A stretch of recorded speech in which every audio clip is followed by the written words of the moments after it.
Okay. This is PSA, Philly Service Announcement. Takeover Tuesday, Takeover Love, Support, Grace, Social Activism, Resources, and Art.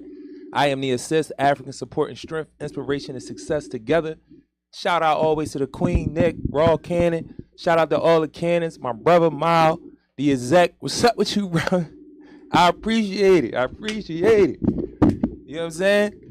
It's all love, Glockaware family, Philadelphia family, black man family, you know what I'm saying? We all family in here. But listen, man, we gonna get right into this situation because I feel real blessed that like me and his brother was able to connect. I'm almost certain who he came with that day was his son. Mm-hmm. I love to see my brothers out with their children, you know what I'm saying?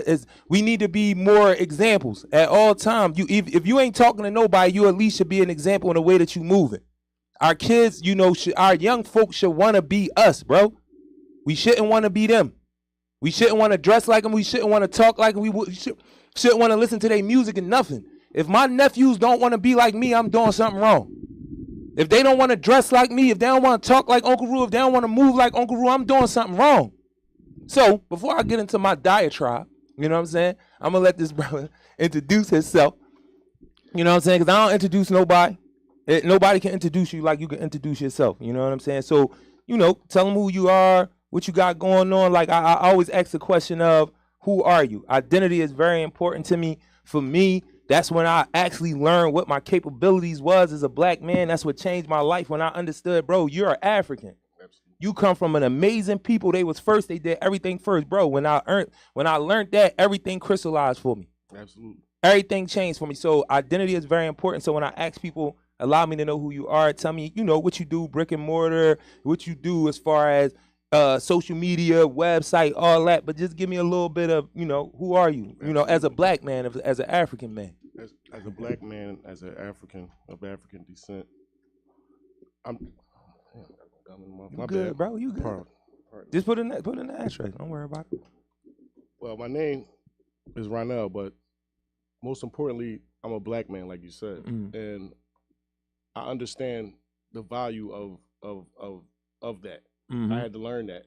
Me growing up, I always had that sense inside of me that as a people that we were special and chosen. Mm-hmm. It just was innate into me. But as growing up, we didn't. I didn't have no parents that instilled it in me. Mm-hmm.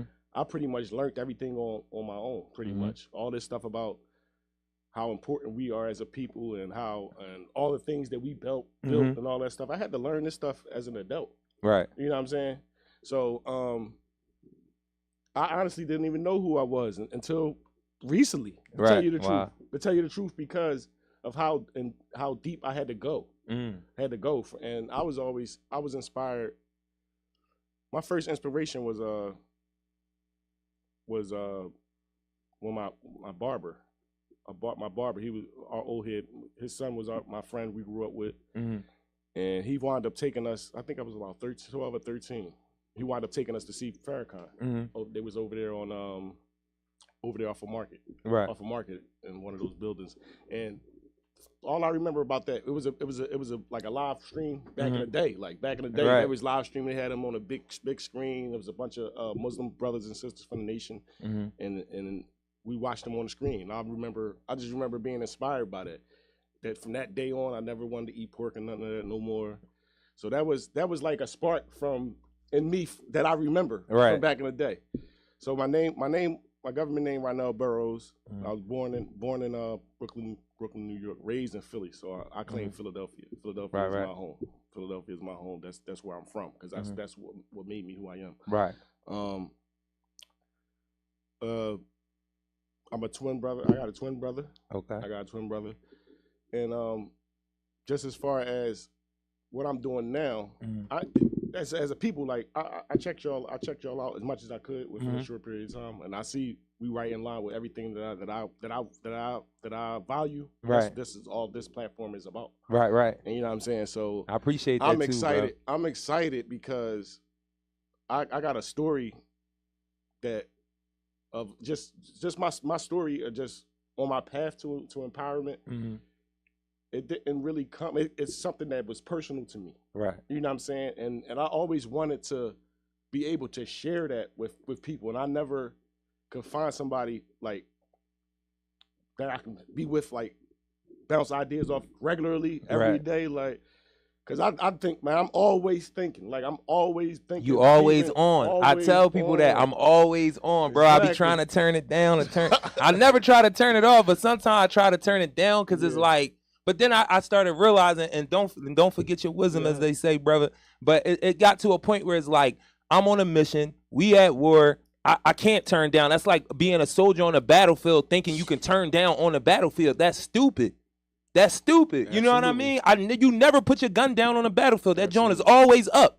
So that's what my brain, like, that's how I be with my brain. Like, I understand actively what my role is as an African man. So I'm never off. In my joking, entertainment, whenever, you can always get the same conversation out. Whether we chilling or we really on some serious spaces, like, my thing, I'm never off, and I can't be. You know what I'm saying? Because you live it. That's exactly. The difference. That's the difference between some people, and I ain't trying to come up here and be all that, but I'm saying some people live it. And how can you turn off something if it's a part of your fabric of who you are? Exactly. You know what I'm saying? So I went through all that to get y'all to my name. My stage name is Billy Ray Valentine, and I was inspired. I was inspired by that because even back in those days, back in the day when it came out in the '80s, I remember that movie. I didn't know back then. I didn't know why. Right. That movie was my favorite movie. And tell them the movie though. Tell them the movie. I know what you're talking about. Trading Places. Now I know what you was talking about, but I know folks, you know, and Philadelphia. The movie was done in Philly. Eddie Murphy. You know what I'm saying? Check that joint out. Early Eddie Murphy for me, like Trading Places, Golden Child. Like that's when for me. I don't know what he was doing in Hollywood, but for me, that's when he was still like black before Hollywood like made him into Eddie Murphy. And the reason why I say that because I watched his interview with his wife, the mother of like I think his first 4 children, I think if I'm not mistaken, before the Scary Sprites joint and all that. But I remember her doing an interview and it was so crazy because she was like, he didn't even realize he was a bad person to her. Like she said she understood that he didn't realize because he live in a different world than everybody else. She was like, he's really Eddie Murphy. And she was like, when I'm watching his life, I get it. I understand because I'm right there. I'm seeing the accolades. I'm seeing the money. Even though he a black man, still had black issues, but he could act like it ain't what it is. But it was so wild to me that she was like, I don't even look bad at him. Like, at one time, I was like, I don't like him. You know what I'm saying? But she said I had to realize he's Eddie Murphy, and he believes that. Whatever Hollywood has created, the man that they have created, she said that's who he is, and he don't even realize that he was a bad husband, that he was a bad father. You know what I'm saying? She was like, he really don't dig it. And I was like, yo, that's wild. But I just tell that story to say, like, early on, like I said, Golden Child, Trading Places, maybe the first 2 Beverly Hills Cops before it got corny and weird. Before he started doing a lot of the weird ass shit, like Respucia and all that shit. That shit, I don't respect that shit. Like that Hollywood shit. The first 4, the shit he was coming out when he was coming out of Saturday Night Live, and even watch some of his old, because they got a best of Saturday Night Live, a Eddie Murphy best of Saturday Night Live. Check that Eddie Murphy. Like he probably was still getting twisted up in his head. He probably came in twisted, but that was, for me, that was black Eddie Murphy. Like that, the boy. And Trading Places, if you pay attention to the movie, was major. So, my bad. Just give him a little, for people who don't know, like, I knew what you talking about instantly, though. Go ahead. My fault. The movie, if you notice, the movie is called Trading Places. And they take the brother from the ghetto, less fortunate, ain't had nothing, black, African, you know what I'm saying? And they traded him, they repositioned him into a position where he traded places with a white dude that was really wealthy, had everything given to him. He probably had a trust fund, college educated, trust fund, was next up and firm, all that good stuff. And what they did was it was the 2 white people that owned the firm or whatever it was, and they repositioned both of them into each other's lives, and Eddie Murphy was able to take on the role of that white guy. And he was able to be successful in a short period of time. And I would suggest you go out and watch that movie. But as a kid, I don't like to say kid. I'm trying as a child. As a child, I didn't, like I said, I didn't know how the type of effect, but I knew it was something to that movie. And as I grew, that always been my favorite. Anytime that movie come on, I can just watch it. Right. Sit there and watch it all, you know what I'm saying? So as I came on and decided to be a voice, be one of the voices for our people, because it's not, I decided to take that name because it just fit me. He from Philadelphia, he from Philly, like all of the vintage footage of Philly back in the day, like all that's that another stuff thing to means watch something. the movie. If you're a Philadelphian, like you will really get a kick out of seeing City Hall in the '80s and the cop cars and Broad Street, because they did a couple little cameos in a few spots in the city. You know what I'm saying? Yep. So that's how that's what my stage name means, and that's why I keep it, because it really means something to me. Right. Like, it really means something. It has a story behind it. So when you say stage name, what's your stage? What's your platform? As far as my platform is the Melvin Air Podcast. It's a podcast based in Baltimore. Our studio's in Baltimore, but we do remote streaming and stuff like that. And the platform itself, it was started. See, personally, I only been involved with it for I was there from the beginning, but I wasn't really ready to be involved in it.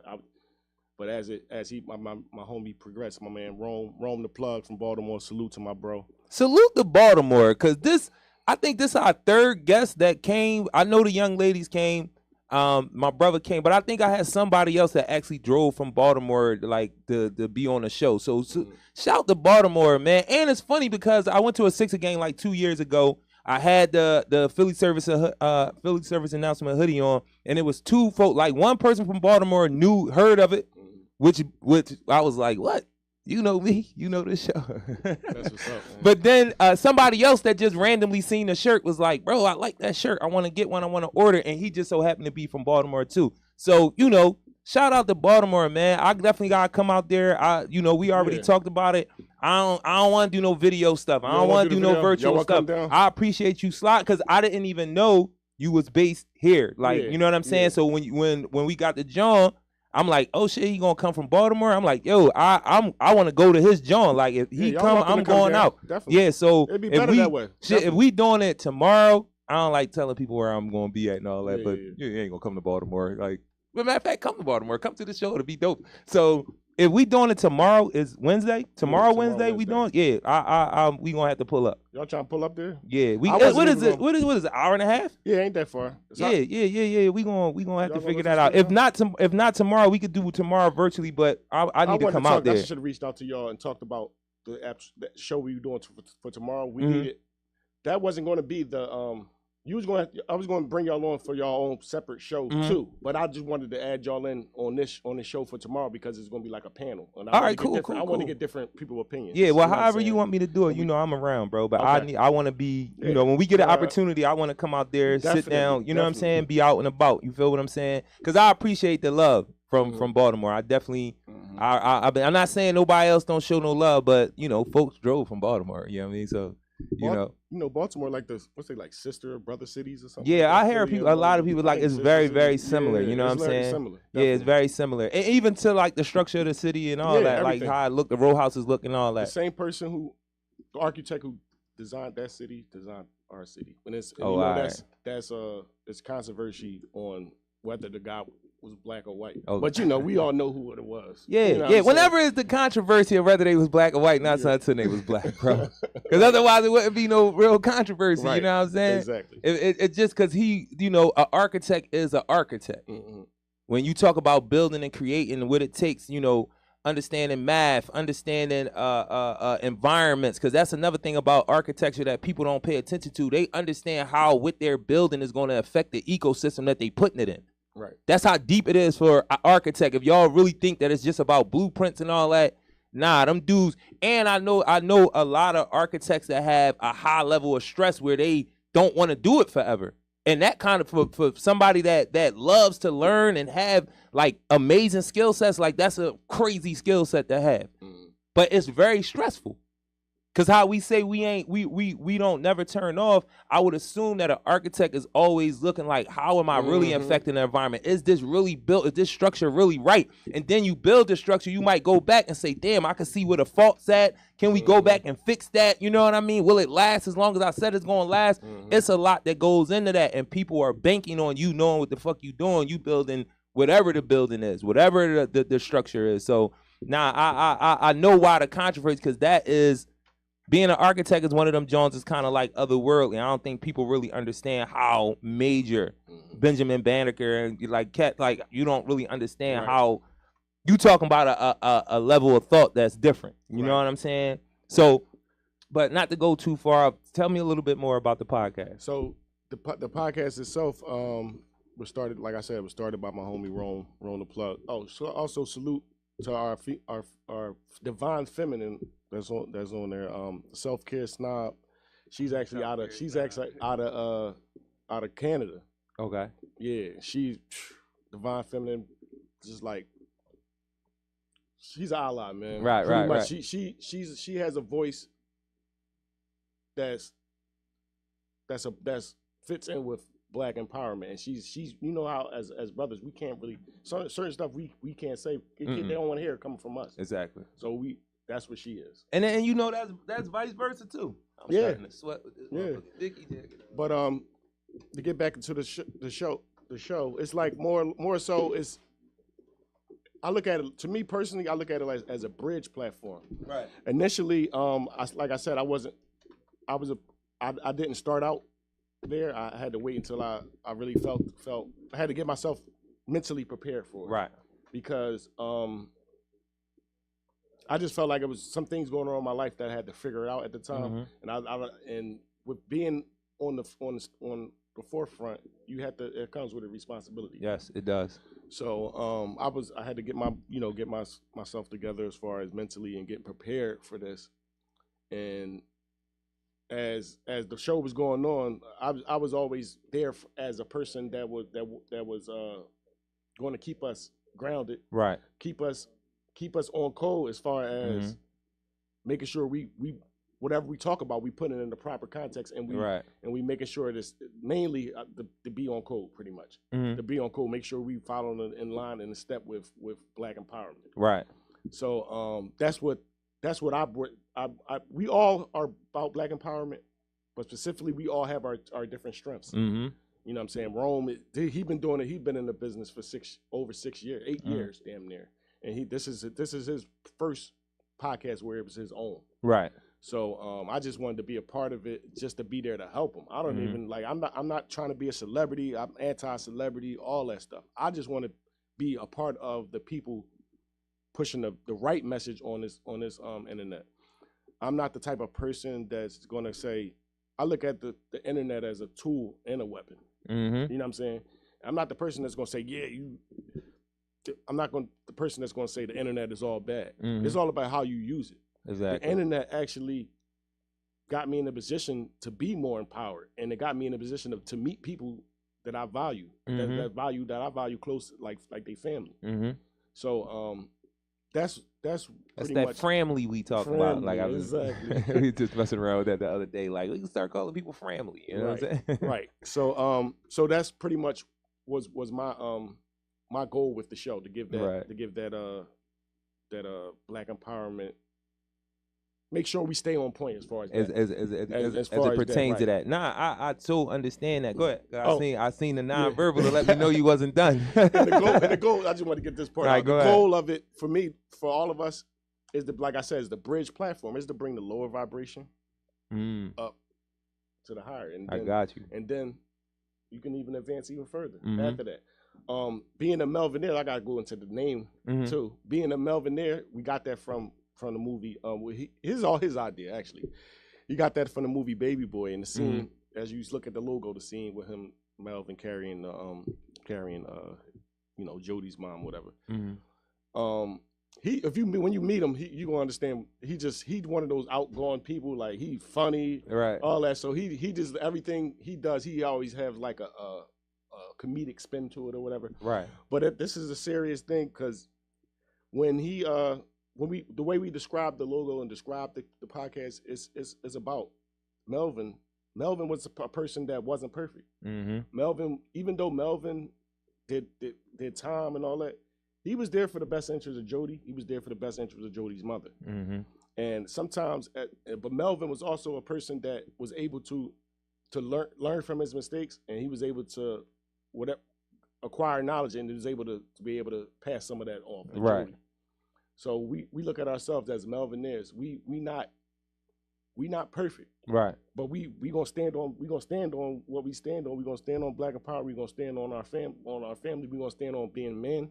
Mm-hmm. You know what I'm saying? That's the number one thing. Stand on being men and speaking about, talk about. I mean, live what you talk about. Exactly. You know what I'm saying? Exactly. If as a man, I should be able to approach you and talk to you about anything. Mm-hmm. You know what I'm saying?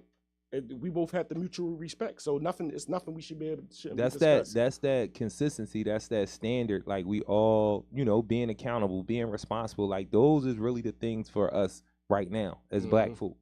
Because we really do have all the tools. Because this is the funny thing. Your oppressor, in his mode to make you the perfect weapon in this battle. Like as crazy as that may sound, but you have been created to be the perfect weapon. I was just talking about this yesterday. When me and my daughter mom go through shit that can destroy both of us, and I mean it just like that, destroy both of us. And in the process, that's what's happening to our child. That's a battle. That's a battlefield that your oppressor has created. There's no guns involved. There's no bombs involved. But what's happening there is the destruction of Black folk. If me and her cannot coexist and we don't do what we supposed to do for our child, a battle has been, 3 people have been eliminated for real. Absolutely. So the battle was won by your oppressor. No gun, no bomb, no plane, no tank. Like this shit is really like some Matrix shit. Like y'all really got to understand they not shooting and the war is still going on. So that, like when you say that, that's how I look at it. Mm-hmm. When me and you bang out, that's a battle that they won. Because now you just lost 2 kings, 2 generals. Absolutely. You know what I'm saying? 2 strategists, 2 warriors. You lost that. Our side lost. That was a battle that just happened. No white folks was around. Yeah. No oppressors was around. So that's how we, when you say that about me and you being able to be in a space where it's like, nah, this is my brother. Mm-hmm. And we going to respect each other. We going to have accountability for each other. We going to be able to be transparent. The whole 9, you know what I'm saying? When we talking about Mayat, order, balance, reciprocity, you know what I mean? When you really get into that, that's how we can be in a space and I meet you and it's like, it's all love. Absolutely. I don't know this brother from nowhere, but when I seen him, he seen me, I seen him, I seen his son seen me, and we seen the whole environment. It's like, we got linked. Mm-hmm. We got to get together. Now we sitting here and that's my goal for men and women. Mm-hmm. I don't know you from nowhere. I don't feel no apprehension. My security none of that. None of it. And it ain't me just being like on some BS, because even the whole security shit burns me out with our people. I know you have to be this way. I know. I was in prison before. I've been in the streets before. I'm in the streets now, not in that way, but I'll be around. And I see when my brothers be looking at me sometime, it like I'm in the sub with the hood on. He in the sub with the shiesty on. And we looking at each other like, is he gonna hurt me? Am I gonna hurt him? That's the first joint. It be blowing my fucking mind. Cause in my head, I be like, bro, I just wanna love you, bro. Mm-hmm. But I don't know, you might be on bullshit. They might have fucked you up. Yep. And you don't know if I'm on bullshit because you just looking at me and you believe what they told you about me. You big, you dark skin, you got this hood on, anything can happen and it's all bad.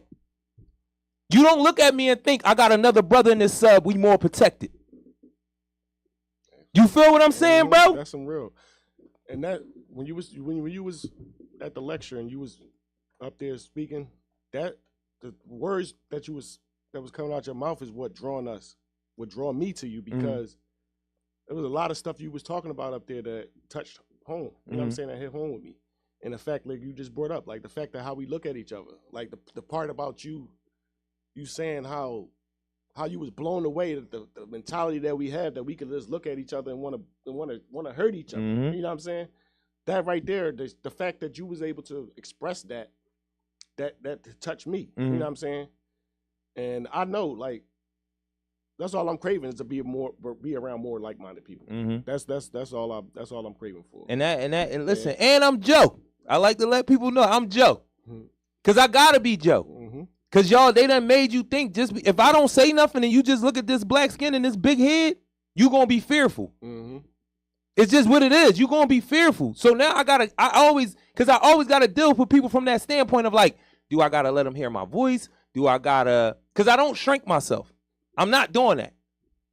I'm not shrinking myself. Mm-hmm. Why would I do that? That's not even good for you. Whoever the person is that's misreading what they're seeing because of what they've been told. So that be the John I be trying to get to, bro, where it's like, you looking at me and it's like, is he going to do something to me? No, I'm not going to do nothing to you. Right. I will ask you to leave me the fuck alone, though. I couldn't get to that point. Like, leave me alone, please. Just leave me alone. But I don't want to do nothing. I don't want to do shit. Right. I don't want to be tough. Mm-hmm. I am tough. I don't want to be, though. I can be violent. I don't want to be. I don't want to do none of that shit. I want to chill. I want to smoke. I want to laugh. I want to read. I want to strategize. I want to raise these kids. I want to protect them. I want to love on black women. That's what the fuck I want to do. Mm-hmm. That's what I want to do. And I want to be in a lot of spaces where that's what everybody want to do. And it do exist, but they done spread us out so much from mentality, not so much geography. Because we connected like a motherfucker. Absolutely. But we be banging the fuck out. And like you said, Instagram, like, when I first came home, I used to play around all the time. Instagram is the devil. Social media is the devil, just to be funny, because it's like the Christian thing. Like, it's so horrible. It's the devil. Everything that's bad is the devil. But my daughter kind of started putting me more on like that. If you could utilize this for other things. And it can be profitable. It can be informative. It can be inspiring. You could train. You can learn. You can get a lot off of YouTube, Instagram, all of these platforms. If you have an understanding of what to look for, and then that goes into critical thought. So I'm big on critical thought. I don't want to go far into that because I do want you to tell us what's your resource. So what you was about to say that, and then let us know what is your resource. As far as just period. Like how you show up. What I do is I started out just trying to be I'm the person. I'm the family member at the family gatherings. I'm that family member. Why I don't really celebrate holidays, none of that stuff. Like, I'm that family member. So so I'm that person that, like you said, they don't ever turn off. Nope. You know what I'm saying? So I was able to realize that I needed to speak out more, because I'm a twin, and I'm the second twin. So I grew up like as just deferring or right. You know what I'm saying? And I don't know if twins out there, they might understand it. It's a weird dynamic. So I think me coming to the knowledge of self, and that just led me to everywhere. That was one way road to lead me to everywhere I needed to go. As far as what I do, you don't really got to do. I'm just to the people out here, to the adults that's out here, that the people that want to show leadership that's out here. You don't really got to do. It ain't really rocket science. You don't got to go do a whole lot. All you got to do is get those youngins that's around you, that's in your family, that's friends of families, or that's on your block, in your neighborhood, and just do something constructive with them. You know what I'm saying? That's all we can do. That's all. I mean, that's the start. Mm-hmm. That's the start, and that's all we got to do. And you really ain't got to do nothing. Just show them some construction, because as parents, my thing is we got to get better as a people. We got to become better people. Mm-hmm. Period. And if whether we got to do it after the fact, like me and you, we had to do it after we had to go through our trials and tribulation and get to in our 40s to figure out, like, you know what I'm saying? Yeah, this is it. This is what we should have been on. But hey, it's all right. But my thing is getting to the children. We got to create better people. That means creating better families. That means nuclear family. You brought up child support, and I literally just left child support this morning. That's a whole nother can of worms. Yeah, we can talk about that. We ain't gonna talk about it right now because that's a show. You know what I'm saying? Yeah. But I understand. You know what I'm saying? So what I do is I got you seen my son. This is his 3rd year playing football. He inspired me just because he wanted to play football. So one day I took him out there. It was 2021, right after the pandemic. I was out at Hunted Park Field. We just working out, just throwing the ball. And the previous 3 years before that, he wanted to play football, and I just used to just play catch with him, whatever. So that day we happened to be out there, and a coach from the Aztecs was there. And he was like, bring him out tomorrow. He had a little arm, because I didn't even train him to be nothing. I just was playing catch with him. Playing route. We running routes. I'm teaching him running routes and all that. I'm thinking he can catch. He going to be a receiver or whatever. So he wound up throwing the ball with the other coach. The coach like, he got an arm, man. Bring him. He come out tomorrow or whatever. All right. I was actually looking for it. Right. He always wanted to play. So I wanted to bring them back out the next day. I met some of my greatest friends doing this. You know what I'm saying? So I brought them out the next day, met my homie Coach Stan, and I got all the paperwork, everything in within a week. Within that week, he wasn't able to play the first game, but he been playing ever since then. And and that was the light that shined on me. I'm like, damn, I loved it. In the beginning, I was dad sitting on the sideline with the little chair watching at first. Then I was the dad that's standing up. Then I'm the dad that's next to the coach. You know what I'm saying? Next thing you know, I'm out there helping. They ain't have to ask me. I'm out there helping. They valued it because they know they seen that it was a natural thing. Right. So these some of my greatest friends, my best friends, you know what I'm saying, now to this day, because it was stood on, it's about manhood. Right. You know what I'm saying? And it all came together for me like, damn, this is what I should be doing. Right. Because I can't teach an adult. It's much easier to teach a child. The younger you get. I can't be in the house. I can't be everybody's dad. We can't make the house perfected after the fact. So what we could do is just be that support to them children, to make sure that we can give them every resource that they need. And that's what I did. I don't care about football. I don't care about championships. I mean, I've learned to respect it and love it now and learn more as I'm learning more about it. But I'm not there for that. I'm there to teach. I'm there to be a positive example for these children, get them to trust me so I can be able to help advance them, teach them things outside of football. And as I learned, being involved, all the intricacies of football, the ins and outs, a lot of that stuff teach you about life. Teach you about strategy, camaraderie, manhood, being tough. Yeah. And that's things that we need our men to understand, and not in a negative way. Not that like people say toxic masculinity. You could however you feel about that term. Anything toxic is not. And no. I can give you like a little insight on that, right? Because I definitely gotta go back and tighten it up, because I gotta see the time frame that this happened. Because like being in prison, I got to look at time frames. I got to look at what it looked like from 2000 to 2010. Like, what was the trends? What was they putting in the music? And then it was so funny, like, the music could be a certain thing. I'll hear a certain thing on the street, and then dudes would be coming to jail for the same thing.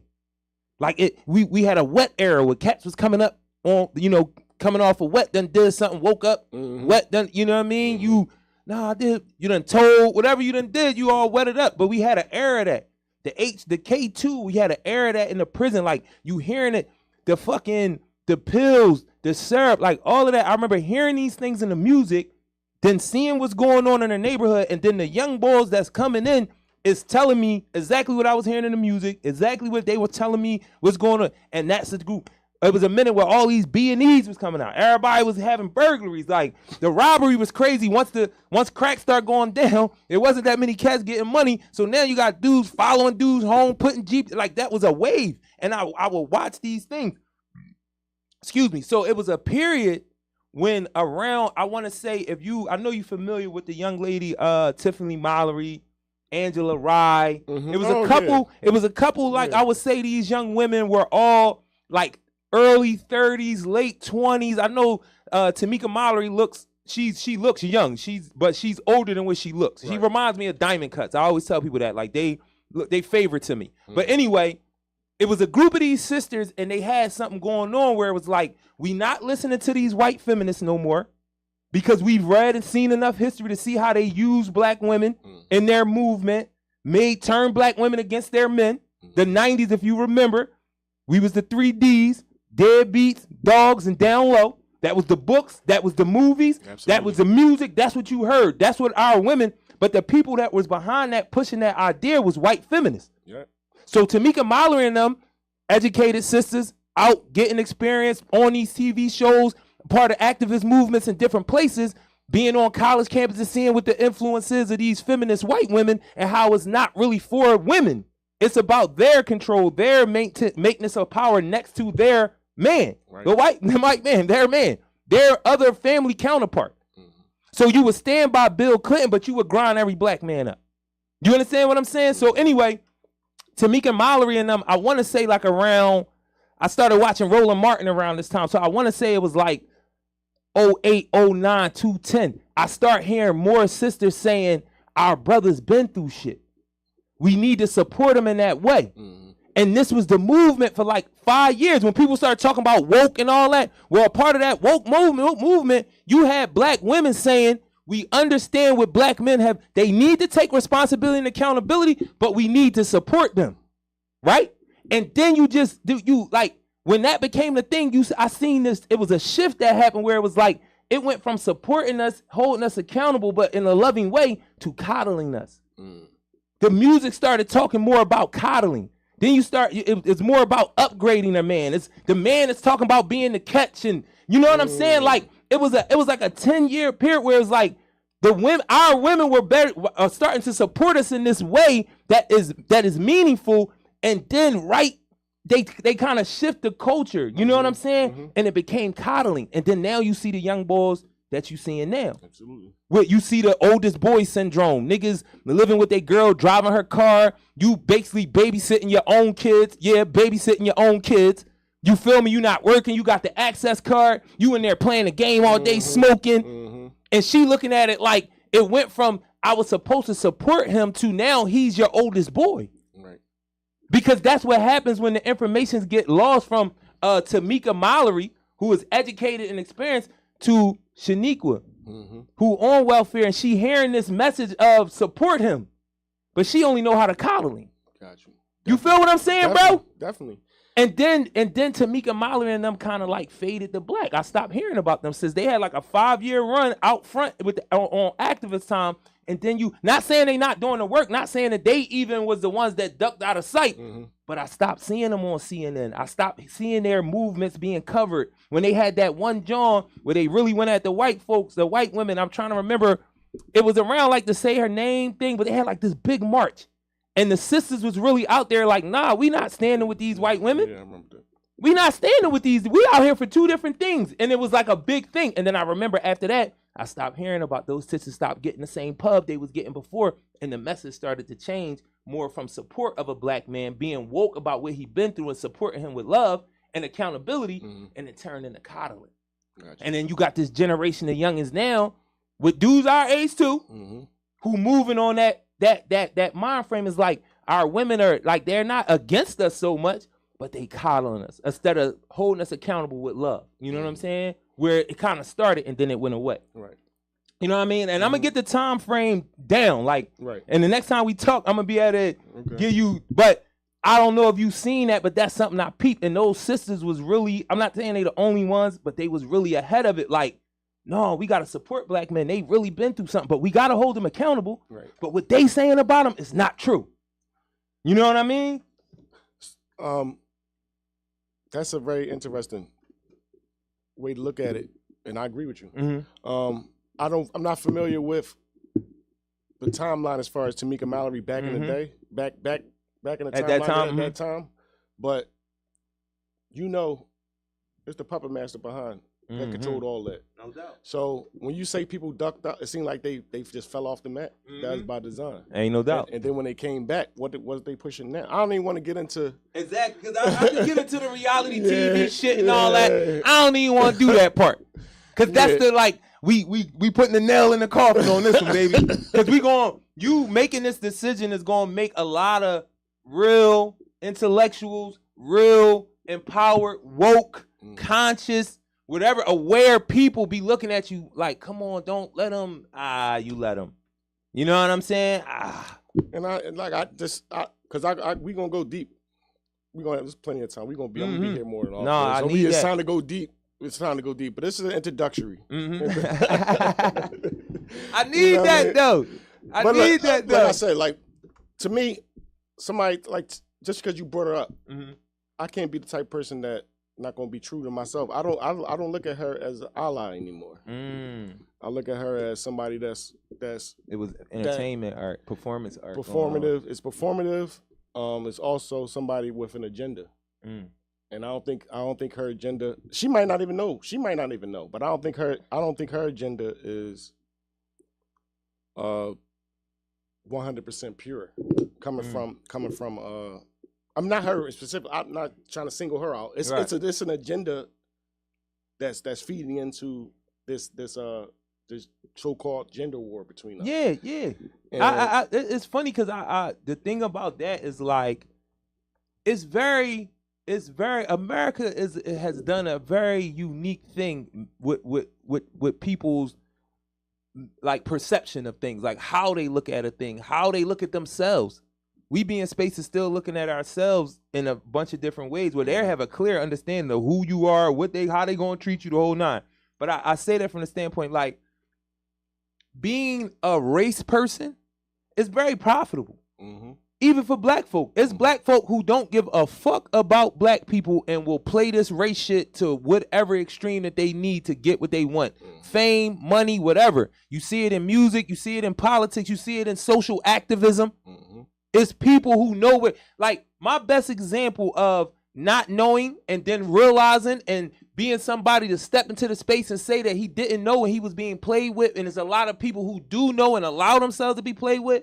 Martin Luther King, I've been talking about him a lot with folks lately.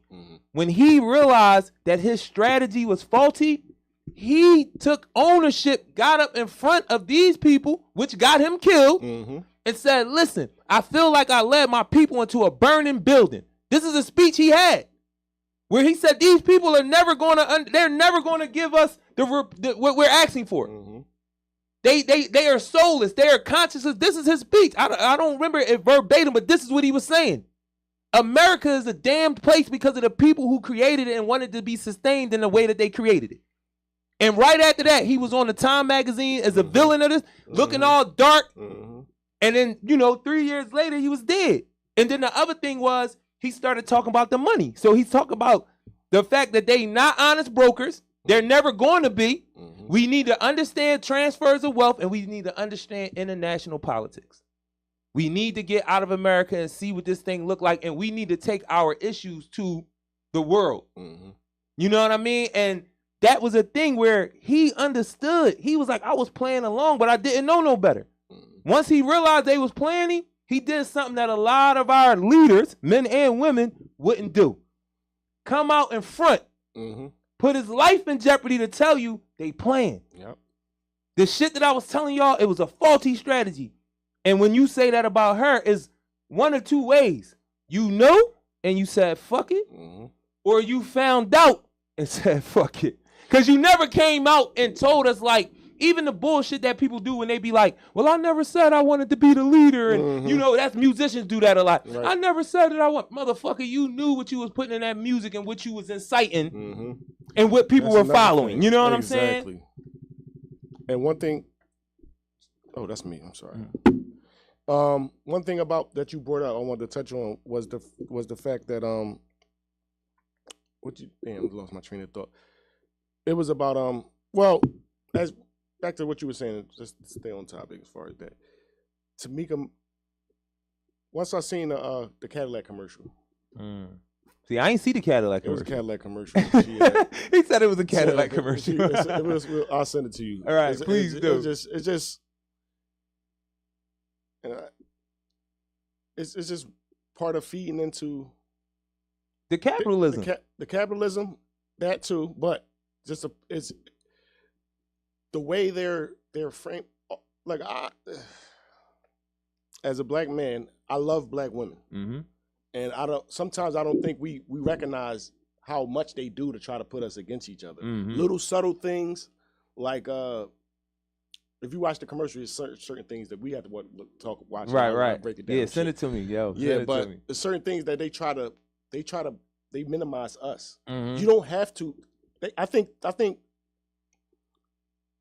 our people might be okay with thinking that they have to minimize the black man in order to raise up the black women, and we don't have to do that. Nope. So they're trying to cause a wedge between us, and they do little things like make Tamika Mallory the face of whatever movement, whatever she went to, right, and have my son as her sidekick. You know what I'm saying? Right. And then put her in the forefront, pay them both off. You know what I'm saying? Like, yeah, that's what happened. And it's crazy that they really, and it's the word that I was looking for. They commodify everything.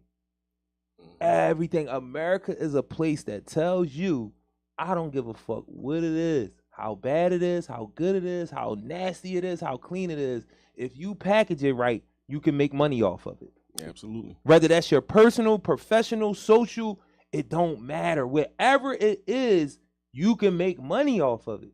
You jumping off of this 1,000 times and crashing into shit. If you do it enough and the right people catch, you can make money off of it. One good time. You got to get the one good If recording. you want to talk about you and your son, the good, the bad, the ugly, you can make money. And I'm not saying that if, giving people that example wouldn't be wrong, but it's like once it's commodified, now you rolling him out for the money. It ain't about that interaction between you and your son no more. You know what I'm saying? It's about people, look, he's a cute kid. It's a good story to have a dad and his son, and you in it for that. And you know that, and that's what you feeding on, but you selling it like, no, this is the example of a good dad taking care of his son by himself, whatever the circumstance is. It's not, bro. And damn, that's a great point, because we think alike too. I was just thinking about that earlier, like, not really early, but just this thought comes across my mind. Even like you said, everything is for sale. Mm-hmm. Everything is for sale. Even our children. Yes. We use, like you said, social media could be a gift and a curse. There's people out there using social media to pump their children up in constructive ways, and there's also like you described, and it's all about just turning your child into a wallet. A wallet. Listen, man, everybody could be sold, bro, and that's this is slave culture though. The country was built on that. You know what I'm saying? On violence and capitalism. And they're very close together. Violence and capitalism are extremely close together. It's a mindset that comes with it, and we could talk about that at another time too, because we're gonna talk more, man. And hopefully we can go back and forth. I could pop up on y'all joint. You definitely could pop up on this joint. Bro. Bring your folks with you. You know what I mean? We definitely could fill this seat up and get busy. But I wanted before, because I'm trying to keep my time, because I used to be like wilding on this just like shout out to Took, bro. I always appreciate you, bro. You said a little bit of it already, but why do you do what you do? Like, whatever it is, being a father, always being on the podcast, whatever it is, like, why do you do those things? Like, why do you do what you do, man? I just want to get our people to think. I want to get our people to think. That's what I do. One thing I didn't get a chance to touch on was my biggest inspiration. My biggest inspiration is an older gentleman by the name of Neely Fuller Jr. And if you're familiar with him, he wrote the book, The Compensatory Code System Concept, pretty much the code book. I forgot the exact name. I should have brought it with me. And what his ideology is he goes off the logic of the universe, the logic of universal law, and his main tool is questions and answers. That's how you solve problems. You solve the problems of the universe through questions and answers. No question is going to be answered without asking the question. And so he teaches us to communicate. How important communication. I know about it. No, you good. I was just looking at that. You good. Teaches us the importance of communication. You can't do anything without communication. You cannot do anything. So he taught me how to be patient. He kind of taught me how to put everything into the proper perspective as far as our lives and as us being people, black people. And he usually just referred to us as non-white. And he has the compensatory code system concept where he encourages us to slow down in conversation, slow down everything we do. Think about what's most logical, because the universe is talking to you. You know what I'm saying? And he teaches us the right strategies in conversations. Like we talking, I can't cut you off. Like we so off track that we normalize being rude to each other.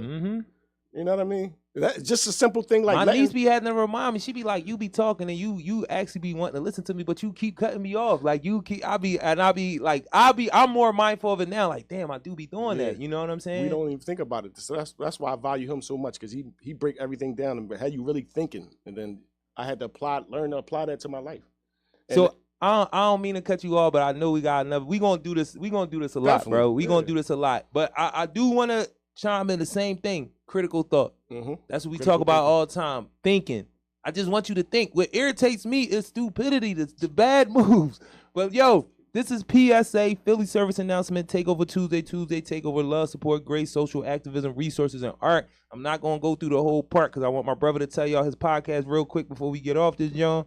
I'm Billy Ray Valentine on Instagram. Podcast is the Melvin Air Podcast based in Baltimore. Nah, check that John out. You on know Wednesdays, my bad. Wednesdays, between 7 and 8. We gonna be there. I'm gonna be there. This shit gonna be dope. If he think like I think, this is a dope ass show. Y'all, I'm gonna let y'all know that right now. But listen, that's what we doing out here. I love y'all. Peace. I love black people. Peace.